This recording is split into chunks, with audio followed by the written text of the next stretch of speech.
Bawa kabur istri orang, AL ternyata bokek dan rantau lagi ke DKI. Anggi Anggraini, pengantin baru asal Bogor, Jawa Barat, ternyata kabur ke Jakarta untuk menemui mantan kekasihnya Adriaman Lase. Fakta ini terungkap setelah Adriaman dipertemukan dengan suami sah Anggi, Fahmi Husaini, di Polsek Rancabungur, Sabtu 8 Juli 2023. Kepada polisi, Adriaman bercerita bahwa dirinya membawa Anggi ke kampung halamannya di Medan, Sumatera Utara. Saat itu ia mengaku tak tahu jika Anggi sudah menikah dengan Fahmi. Namun, kepulangan Adriaman ke Medan justru membuatnya semakin bingung. Pasalnya ia tak punya uang untuk membiayai hidup Anggi Anggraini.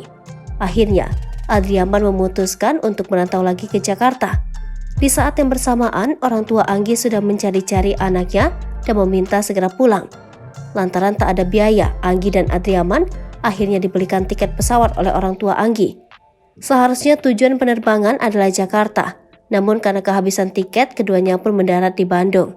Adapun kasus kaburnya Anggi tersebut menjadi viral di media sosial. Pasalnya, ia menghilang sehari setelah akad nikah, tepatnya pada 26 Juni lalu. Saat itu, Anggi pamit kepada suaminya mengambil pesanan makanan di depan gang rumah. Namun tak disangka, perempuan berusia 21 tahun itu berbohong demi lari ke pelukan sang mantan.